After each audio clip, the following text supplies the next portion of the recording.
Welcome to the Kickstart Your Coaching Edge podcast, where it's all about getting real around all things coaching. And what we know for sure is that what got you here won't get you there. You can't see the spinach in your own teeth. And finally, hang on, because this one's really deep. Once you realize that you are the traffic, everything makes complete and unadulterated sense.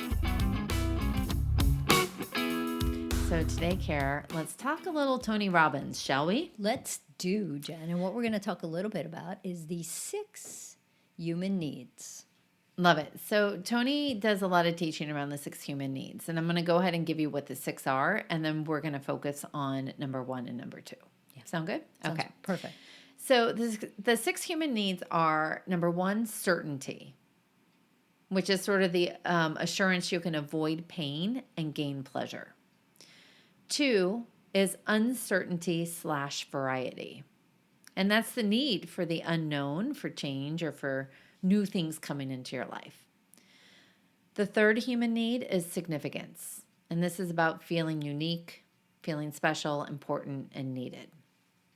4th is connection/love. And this is a strong feeling of closeness with someone or something. Number 5 is growth, and this is the expansion of capacity or capability or understanding. And the last one is contribution. So it's a sense of service and focus on helping and giving to and supporting other people. Those are the 6. Okay, but I think that, and to tie into this month, we're just going to focus on certainty and we're going to focus on uncertainty because it's interesting, and you guys can find this Tony Robbins stuff and you can do your own assessment to see where you fit in with the, with the 6 human needs and what's your strong things. But it's really interesting, Jen, because there's some people that really have a really, really high need for certainty. And there's some people who have a really, really high need for uncertainty. And I think one of the big things, like you were talking about, the need for certainty means that, like, all right, so how am I going to feel safe? How am I going to feel secure? It's almost like you want that kind of crystal ball so you can predict what's going to happen because you get that sense of comfort and it gives you peace of mind, right? You're not stressed, you're not freaked out, you're not worried. Well, why not? Because you have a really high value on certainty and you know what's going to happen. Well, and then, or if that certainty is at risk or it's threatened or there's something that's going to interrupt it, then we can go into a huge kind of panic or stress level or concern with things. Right. Right? Right. So when you don't have it, you freak out. That's right. Yeah. And so, well, we'll come back to this. So then let's talk about uncertainty. So I'll tell you, I love uncertainty. And the need for uncertainty is really about how do you get variety? How do you get change? For me, I'm like, people that, nothing, I'm not saying anything bad against anybody that needs certainty. But sometimes I feel like certainty is a little boring. Right? For me, I like uncertainty.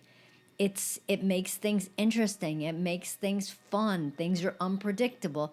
They're a little risky. And I have some of the scars to actually prove it, that I'm good with it. I'll take risks all day long.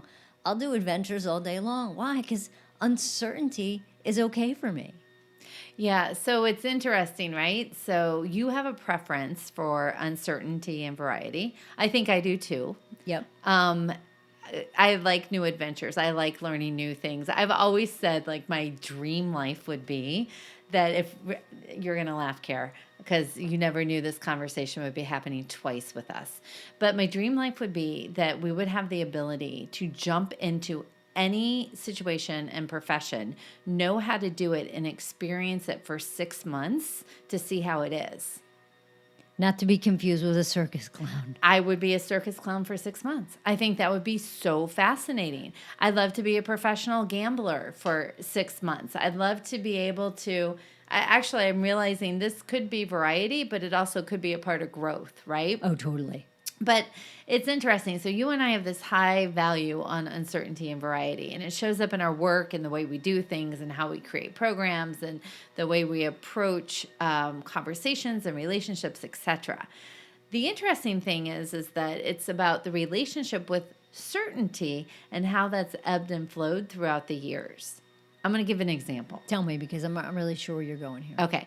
So I would say one thing I love to feel certain about is money. right? Financial security, feeling certain that there's enough in the bank and paying the bills. And I would, every time years ago, every time I got off the phone with, our accountant, Oh, I would God. just be like, oh my gosh, what's going to happen? Do we have enough money? And we had plenty of money. But there was something about finances that I feel better having more certainty around. Now, throughout the years, being with you, who is just like, I can make money anytime that I want, and I'll spend a lot of money and I'll make a lot of money. And so it's been interesting. It's been fantastic for me because I have a different level of need now when it comes to finances. The certainty I needed at one time is so far removed from what I need now from a certainty perspective. So I just think it's interesting because I think these human needs come in with certainty and uncertainty. It can be very topic based. Oh, totally. Yeah. So yeah, it absolutely can be topic based, and it also can be, like you just saying around finances. There's one thing, but like around adventure or around sitting here. And if I just said to you right now, let's go on vacation, and and do you care where I pick where we're going? You don't care. I don't. And how many times have we gone to an airport and you're like, where are we going again? So absolutely positively with the different topics and what you need that certainty around. I think too that, when you think about, for me, when you think about uncertainty, it's again, it's a little bit about risks. I think too, for me, it's a little bit of a challenge. So it makes you want to confront some of your fears. It makes you sit here and say, well, hell, I'm just going to mix it up. And no secret, hey, I did that cop thing for 25 years and 2 months. But for 17 of those years, right, I was on the road. And the interesting thing is, you could go from a barking dog complaint to a baby not breathing to a domestic violence complaint to a car crash, and the next thing you know, you're going to be the peacemaker in a neighbor dispute. So you just never knew. And I loved that I never knew. You just never knew what was going to happen. And when things were quiet, you created your own kind of variety. Like you created your own excitement. You created your own uncertainty. Yeah, it's good. So this is something for the listeners to think about. It's what are the topics that you actually crave certainty around? And what are the topics or categories that you crave uncertainty or variety around, right? Totally. What are you smiling about? I was just thinking of jet skiing. Oh my God. Yeah. So that was interesting, right? So sometimes you say, yeah, I love variety. I love uncertainty. And you find yourself in the middle of the Hudson River, almost hitting a ferry with huge waves on the back of a jet ski that you have no control over. And you're like, I just want to be off this thing to find certainty again.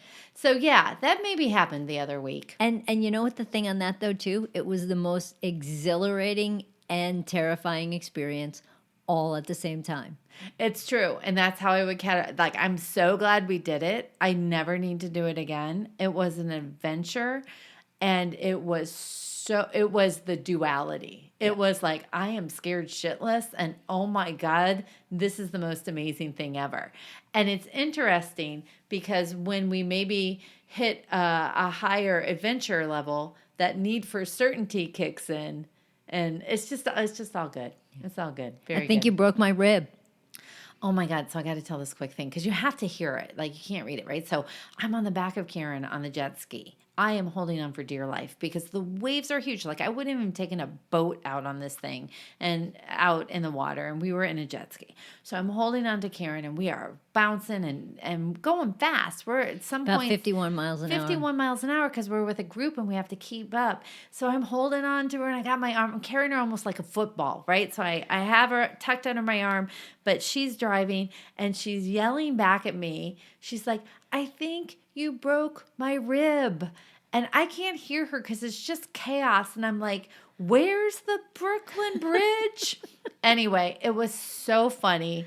And she is good. She's had no permanent damage, but we have been laughing ever since. And on that note, Barley, let's wrap it up. All right. Take care, everybody. Bye. Hey, everybody. Thanks for listening to the Kickstart Your Coaching Edge podcast. Craving more in-depth discussions?